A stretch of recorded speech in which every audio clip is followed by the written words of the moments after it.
ঝাল ঝাল চটপটা জিনিস সবাই ভালোবাসে। আজ বানাচ্ছি তার স্পেশাল ডিমের টেবিল, পুরো দোকানের মতো, খুবই লোভনীয়, দেখে জিভে জল আসবে।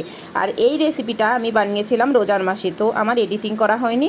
যাই হোক, তোমাদের সাথে এখন আমি শেয়ার করছি। হ্যালো এভরিওয়ান, আসসালামু আলাইকুম। তোমরা সব কেমন আছো? আশা করি ভালো আছো। আজ বানাবো একটা নতুন ইফতারের রেসিপি, যার জন্য প্রথমে আমি ডিমটাকে সিদ্ধ করে নিলাম, ডিমগুলোকে, আর এর মধ্যে আলু কুচি কুচি করে কেটে নিয়েছি, আদা বাটা নিয়ে নিয়েছি, আর পেঁয়াজ কুচি, টমেটো কুচি নিয়ে কড়াইয়ে প্রথমেই দিয়ে দিলাম, সেটা হচ্ছে তেল। আর এতটাই মুখরোচক আর টেস্টি হবে, তোমরা খেলেই বুঝতে পারবে। তো চলো চটপট বানিয়ে নিয়ে যাক। প্রথমে পাঁচফোড়ন দিয়ে দিলাম তেলের মধ্যে, তারপরে যেটা দিলাম সেটা হচ্ছে পেঁয়াজ কুচি। আর এইবার পেঁয়াজটা একটু লাল লাল হয়ে গেলেই দিয়ে দেবো, না লাল লাল হওয়ার দরকার নেই, একটু টমেটো কুচিটার সাথেই দিয়ে দিলাম, দুটো একসাথেই আমি কষিয়ে নেব। তো ওপর থেকে সামান্য একটু নুন দিয়ে দিচ্ছি। দেখো, নুন দিয়ে দিলে তাড়াতাড়ি পেঁয়াজ আর টমেটোটা ভেজে যাবে আর কি। যাই হোক, এবার এটাকে ভালো করে নাড়িয়ে নিলাম। তারপরে বাটিতে একটা মশলা বানিয়ে নেব। প্রথমে একটা বাটিতে একটা মশলা তৈরি করে নেব। প্রথমে দিয়েছি আদা রসুনের পেস্ট, এবার দিয়ে দিচ্ছি হলুদ গুঁড়ো, এবার দিচ্ছি লঙ্কা গুঁড়ো, আর দিয়ে দেব ধনে গুঁড়ো।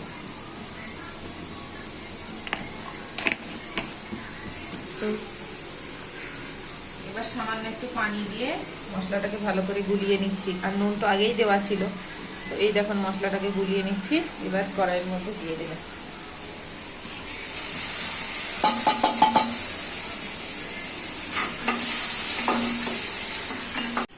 এবার এই মশলাটাকে ভালো করে কষিয়ে নিতে হবে। তারপর এই যে খোলা সমেত আলুটা আমি কেটেছি, তো এটা ধুয়ে রেখে দিয়েছি, এটা আমি এর মধ্যে ঢেলে দেব।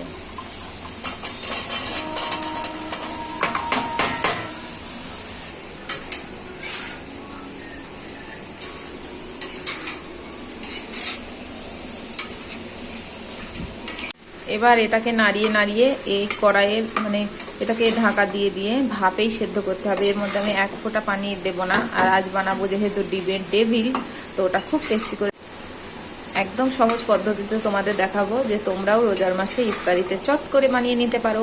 আর এখন দুপুরবেলায় আমি এই আলুর তরকারিটা বানিয়ে রাখছি। আর এদিকে ডিমও সিদ্ধ হয়ে গেছে, ডিম সিদ্ধ করে রেখে দিয়েছি। আলুগুলো অনেকটা সিদ্ধ হয়ে এসেছে। এবার আমি খুন্তির সাহায্যে এগুলোকে এইভাবে ঘেঁটে দেব।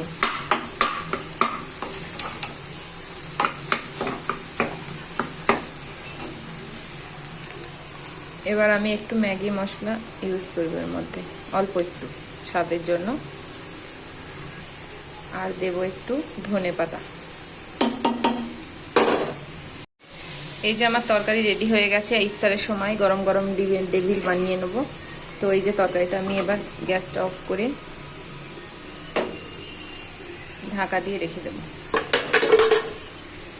এবার সিদ্ধ করে রাখা ডিমগুলোকে চাকুর সাহায্যে হাফ হাফ করে কেটে নিতে হবে, কারণ হাফ হাফ করে দিলেই ভালো হবে। ডিমের টেবিল তো হাফ হাফ করেই হয়।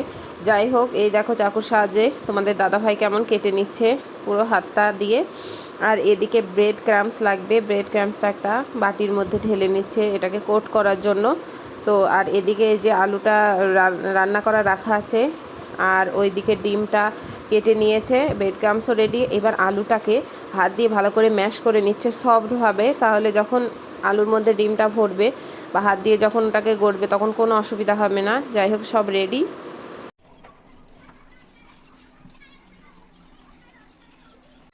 ডিমের টেবিলটা বানানোর জন্য একটু খুব সুন্দর একটা স্ন্যাক্স। আর এটা বানানোর জন্য আলুগুলোকে কি করতে হবে, হাতটাকে প্রথমে তো ভিজিয়ে নিতে হবে, না হলে চিপকে যাবে। হাতটা ভিজিয়ে নেওয়ার পর হাতের তালুতে ঠিক এইরকম ভাবে ওটাকে ফেলিয়ে দিতে হবে।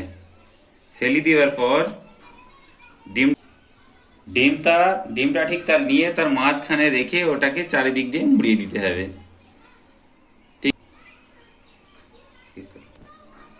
আর এবার ভালো করে এটাকে একটু গোল, নাড়ুর মতো একটু গোল করে নিতে হবে। আর এটা যে দেখতে পাচ্ছেন, আর এই ডিমের যে আলুর টেবিলটা আছে, এটা ব্রেড ক্রাম্ব, এটা হচ্ছে ব্রেড ক্রাম্ব।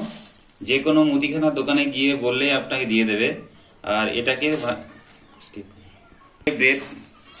ভালো করে ব্রেড ক্রাম্ব দিয়ে এটাকে কোট করে নেব।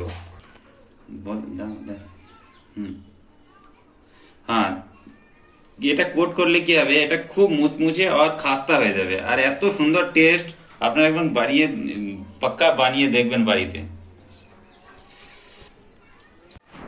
এখানে 5টা বানানো হয়ে গেছে, বাকি এই দেখো 6টা ডিম সিদ্ধ করেছিলাম, তো 6 দোকানে 12টা হবে, তো বাকি এখনো বাকি আছে, এটা আমি পারি না। তো উপকরণ তো আমিই বানিয়েছিলাম, কিন্তু বাকিটা আমার বর বানাচ্ছে। এইভাবে আস্তে আস্তে উনি সবটা বানিয়ে দেবে, তো যখন ফ্রাই করব তখন আবার তোমাদের দেখাবো। তেল গরম বসিয়ে দিয়েছি, একে একে আমি ডিমের ডেভিলগুলো ছেড়ে দেব। তেলটা পুরো হিট করতে হবে আগে, যে কটা ধরবে আমি সে কটাই দিয়ে দেব।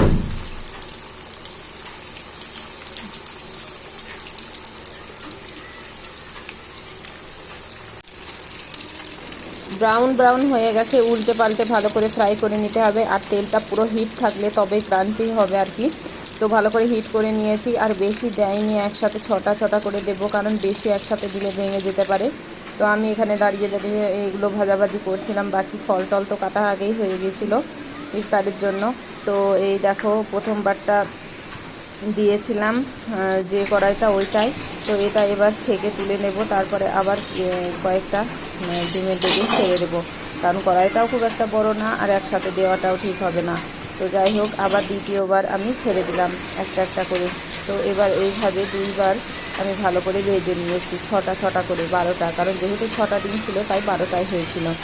আর এদিকে এত সুন্দর কালার এসেছে, পুরো ব্রাউন, দোকানের মতো মনে হচ্ছে যেন রেস্টুরেন্ট থেকে কিনে আনা হয়েছে। ডিমের ডেভিল রেডি হয়ে গেছে ইফতারির জন্য। দেখো কতটা কালারফুল, আর দেখে বুঝতে পারছো কতটা ক্রাঞ্চি হয়েছে। তো এটা টেস্ট করে দেখা হবে, অবশ্যই খুবই ভালো হবে। আর লাস্টে 4টে চপ বানিয়ে নিয়েছি, আলু বেজেছিল তো 4টে চপও বানিয়ে নিলাম। এই দেখো মুড়ি দিয়ে মেখে খাওয়ার জন্য।